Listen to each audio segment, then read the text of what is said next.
आज के case studies के इस लेक्चर में बात होगी मेंटेनेंस की। मेंटेनेंस के बदले हुए कानून की बात करेंगे, नए कानून की बात करेंगे, सुप्रीम कोर्ट की गाइडलाइंस की।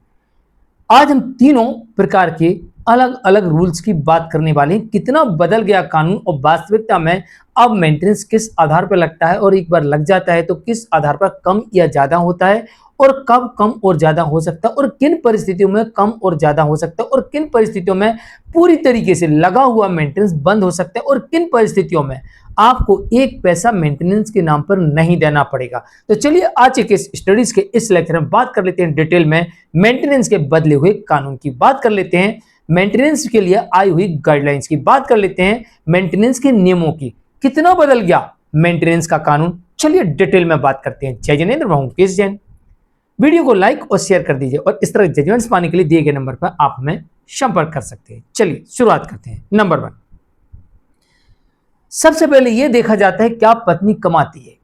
अगर पत्नी कमाती है तो फिर अगर वो पर्याप्त कमा रही है तो उसे भरण पोषण नहीं मिलेगा। यह पहला नियम है। अक्सर लोगों के मन में कंफ्यूजन हो जाता है कि मेरी पत्नी कमाती है तो मुझे भरण पोषण नहीं देना पड़ेगा, मैंने उसको घर से बाहर नहीं निकाला है तो मुझे नहीं देना पड़ेगा, या वेल क्वालिफाइड है तो हमें नहीं देना पड़ेगा। ये आपका मन का भ्रम है। अगर आपकी पत्नी कमाती है तो आपको वैलिड सबूत कोर्ट के सामने रखना होगा, तभी आप मेंटेनेंस देने से बच सकते हैं। ये पहला नियम है। दूसरा नियम, कमा रही थी। भाई साहब, कमा रही थी, कमा नहीं रही, अभी कमा रही थी। कब? शादी के पहले। कब? शादी के बाद। कब? केस करने के पहले। तो भाई साहब कमा रही थी कभी भी, एक कला तो है ना कमाने की, कमाने में सक्षम तो है ना। तो कानून क्या कहता है?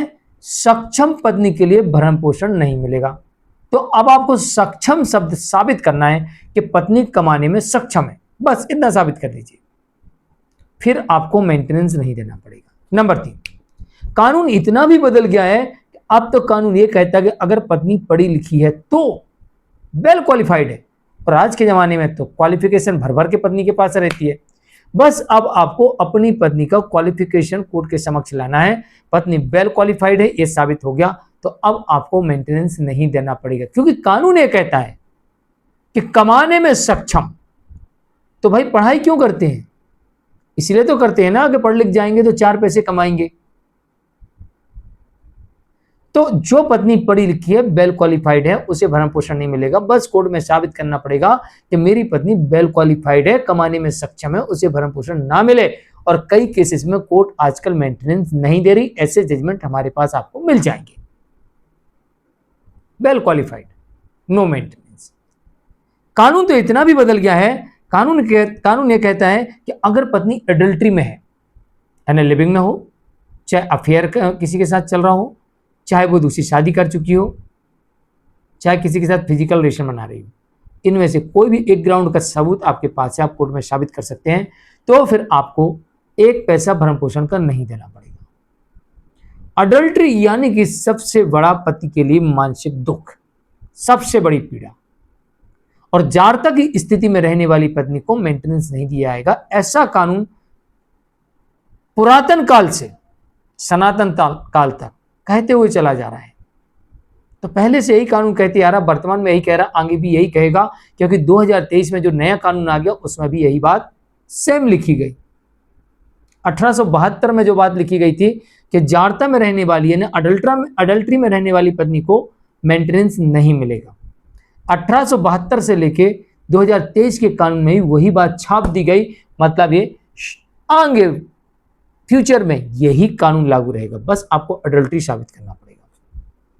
नंबर 6, बिना किसी कारण के अलग रहने वाली पत्नी को, ये तो पहले भी कानून में प्रावधान था, 1872 से यही कानून है। बस आपको कोर्ट में साबित करना होता है कि हुजूर मारी कोई गलती ना छे, मेरी कोई गलती नहीं है, सारी गलती पत्नी की छे, सारी गलती पत्नी की, मेरी कोई गलती नहीं है, तो आपको मेंटेनेंस नहीं देना पड़ेगा। नंबर 7, पत्नी ने दूसरी शादी कर ली हो, इसका सबूत लगता है भैया। अब भी हाल फिलहाल में हमने एक जजमेंट देखा जिसमें कहा गया है कि पत्नी भला ही दूसरी शादी कर ले तो भी पति को भरण पोषण देना पड़ेगा, क्योंकि यहां पर इस केस में पति ये साबित करने में विफल हुआ कि उसकी पत्नी ने दूसरी शादी कर ली, तो उसे शादी का सबूत लाके देना पड़ेगा, फिर नहीं देना पड़ेगा मेंटेनेंस। यही बदले हुए कानून की हवा है, सबूत लाइए, बंद करवाइए, बस यही कानून है। नंबर 8, अब मान लीजिए आपका मेंटेनेंस लग गया और अचानक से आपके घर में कोई बीमार पड़ गया, उसकी बीमारी लंबी है या बहुत सारा पैसा लग गया आपको तत्काल में, तो आप तत्काल अल्टरनेशन, मेंटेनेंस अल्टरनेशन के लिए जा सकते हैं और यहां पर जो आपका मेंटेनेंस लगा है उसमें परिवर्तन करवा सकते हैं। मान लो आप 10,000 दे रहे हैं तो कोर्ट उसको घटा के 2,000 भी कर सकती है। 10,000 दे रहा है 2,000 कर सकती है, क्योंकि आपके घर में कोई अकस्मात बीमारी आ गई और जिसमें आपका बहुत सारा पैसा लग गया, आप कर्ज तले दब गए या आपको पैसा लग रहा, तो इस वजह से मैं अल्टरनेशन में चाहिए। ये पहले भी कानूनी प्रावधान था, वर्तमान में भी ये प्रावधान है कि आप कभी भी परिवर्तन करवा सकते हैं। नंबर 9,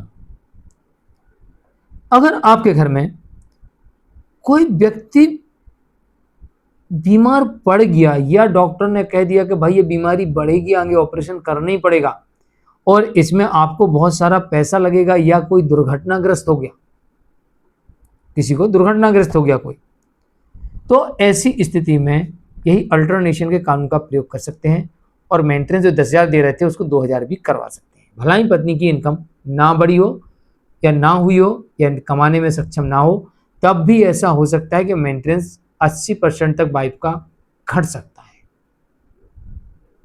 नंबर 10, पहले पत्नी कमाती नहीं थी, अब कमाने लगी हो, पहले कम कमाती थी अब ज्यादा कमाने लगी हो, या फिर पति की पहले ज्यादा इनकम थी अब कम हो गई हो, या फिर पति के खर्चे बढ़ गए हो, या फिर पति ने घर बनाने के लिए, एजुकेशन के लिए, बीमारी के लिए लोन ले लिया हो, या फिर अब डिवोर्स हो गया तो दूसरी शादी कर ली, बच्चे भी हो गए, इनकम बढ़ी नहीं, खर्चे बढ़ गए, तो इसमें भी अल्टरनेशन का कानून काम करता है और आप इन परिस्थितियों में भी अपने भरण पोषण को परिवर्तित करवा सकते हैं। 10,000 दे रहे थे, जैसे आपके खर्चे बढ़े वैसा कोर्ट उसमें एडजस्ट कर देगी और पत्नी के 10,000 को घटा के 2, 3, 4, 5,000 पर डाउन कर देगी। तो इस तरीके से भी आप अपने केस में मेंटेनेंस को डिसाइड करवा सकते हैं। इसमें बहुत सारे कानून पहले से चले आ रहे हैं, लेकिन हम उनका कभी कभी प्रयोग नहीं करते थे, कभी कभी जेब में सबूत रख के घूमते रहते थे और इसी वजह से हमारे केस में मेंटेनेंस लग जाता था। लेकिन अब वेल क्वालिफाइड वाइफ को भी कोर्ट सक्षम पत्नी मानने लगी है। इस कारण से ये एक और नया कानून आ गया है और अब आप यहाँ पर पढ़ी लिखी पत्नी है तो मेंटेनेंस देने से बच सकते हैं। तो आज के लिए इतना ही। मैं हूं मुकेश जैन, नमस्कार।